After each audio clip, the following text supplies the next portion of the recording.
নমস্কার। গুজরাট ভ্রমণের অষ্টম পর্বে আমি আপনাদের দেখিয়েছিলাম সোমনাথের বিভিন্ন সাইট সিইং, যেমন বাণগঙ্গা, ভলকা তীর্থ, অহল্যাবাইয়ের মন্দির, ত্রিবেণী সঙ্গম ইত্যাদির ভিডিও। আর এবারে আপনাদেরকে দেখাবো 14ই জানুয়ারি আমরা যেসব জায়গায় ভ্রমণ করেছিলাম তার ভিডিও।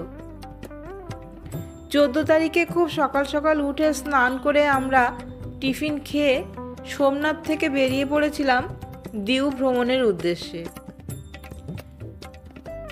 সোমনাথ থেকে দিউয়ের দূরত্ব 85 কিলোমিটারের মতো, আর আমাদের সময় লেগেছিল 2.5 ঘন্টা। দিউতে এসে আমরা প্রথমে গিয়েছিলাম গঙ্গেশ্বর মহাদেব দেখতে। এ হলো সেই মন্দির যেখানে আরব সাগরের জোয়ারের জল এসে 24 ঘন্টায় দুবার এই 5টি শিবলিঙ্গকে স্নান করিয়ে দিয়ে যায়। 5000 বছরের পুরানো বলে মনে করা হয় এই শিবলিঙ্গগুলি।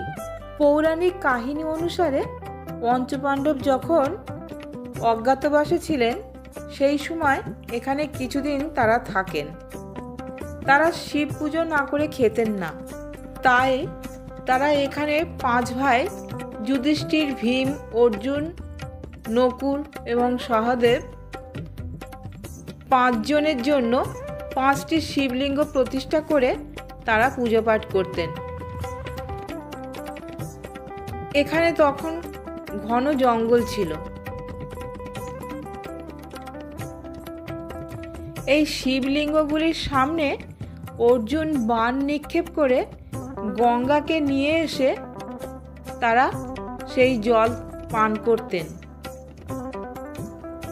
সমুদ্র তখন 200 মিটার দূরে ছিল।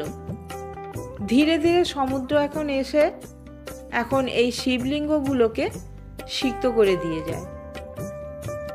আমরা যখন গিয়েছিলাম তখন ভাটা ছিল বলে আমরা শিবলিঙ্গগুলোকে দেখতে পেয়েছিলাম, না হলে জলের নিচে থাকতো। এটা একটা অদ্ভুত প্রশান্তির জায়গা।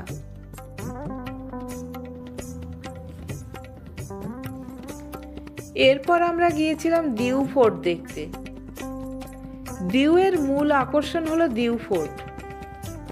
দিউতে প্রবেশের জন্য কোনো টিকিট লাগে না। দিউ ফোর্ট দেখতে বেশ অনেক সময় লাগবে। আর এই দিউ ফোর্ট খোলা থাকে সকাল 8টা থেকে সন্ধ্যা 6টা পর্যন্ত।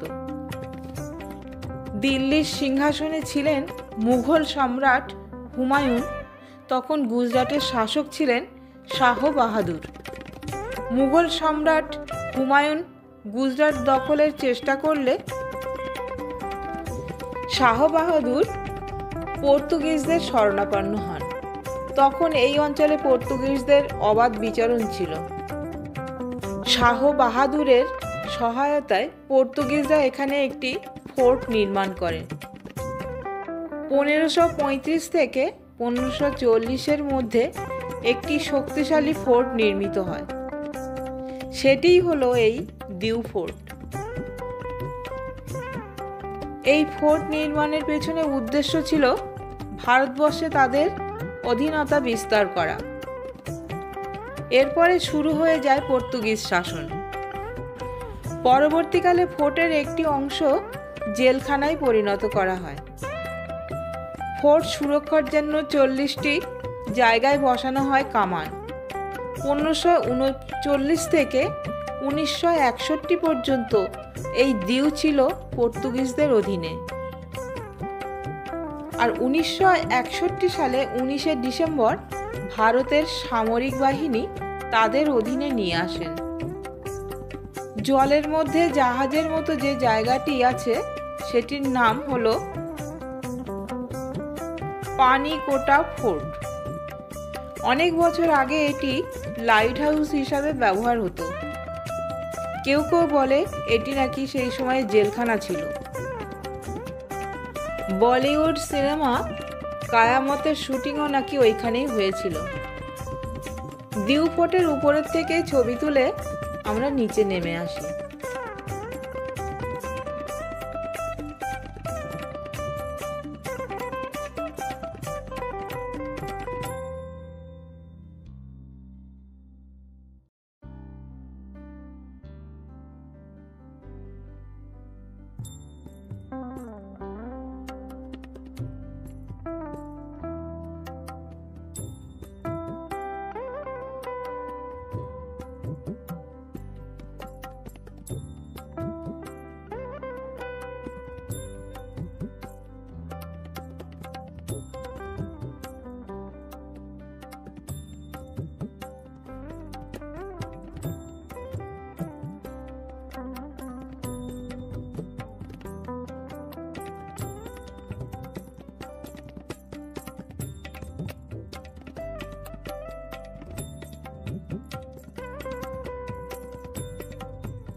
এরপর আমরা গিয়েছিলাম দিউয়ের আইএনএস খুকরি মেমোরিয়াল দেখতে।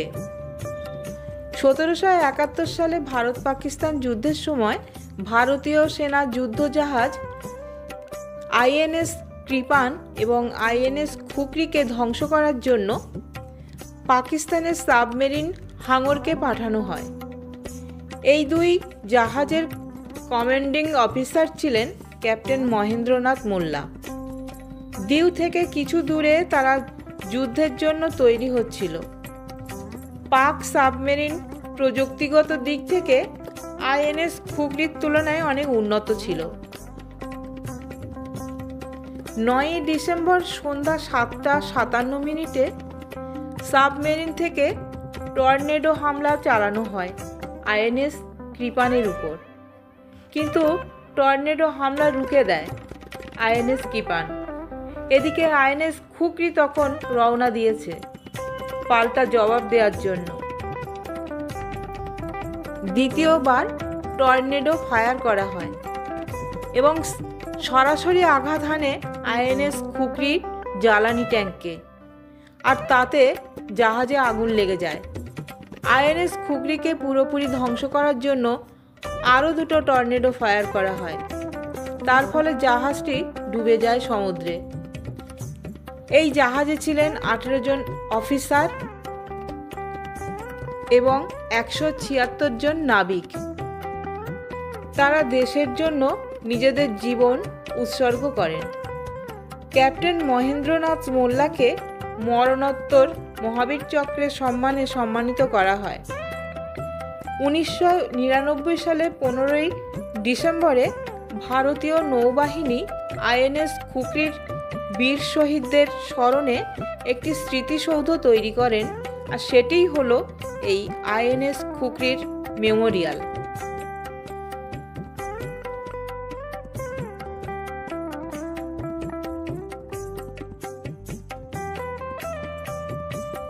দিউতে আমাদের সেদিনের শেষ গন্তব্য ছিল নাগুয়া সি বিচ। দিউয়ের সবথেকে সুন্দর সি বিচ হলো এই নাগুয়া সি বিচ। এখানে আছে নানা ধরনের ওয়াটার স্পোর্টস অ্যাক্টিভিটি। এইখানে আমরা দুপুরের খাওয়া দাওয়া সেরে নিয়েছিলাম, তারপর অনেকক্ষণ সি বিচের ধারে বসে সময় কাটিয়ে দিয়েছিলাম।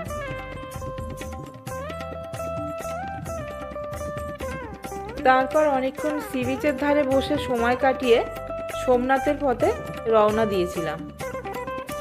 পরদিন অর্থাৎ 15 জানুয়ারি আমরা সোমনাথ থেকে আমেদাবাদ আসি। সেই সময় আমরা যে জায়গাগুলো আমরা ভ্রমণ করেছিলাম তার ভিডিও আপনাদের সামনে নিয়ে আসব।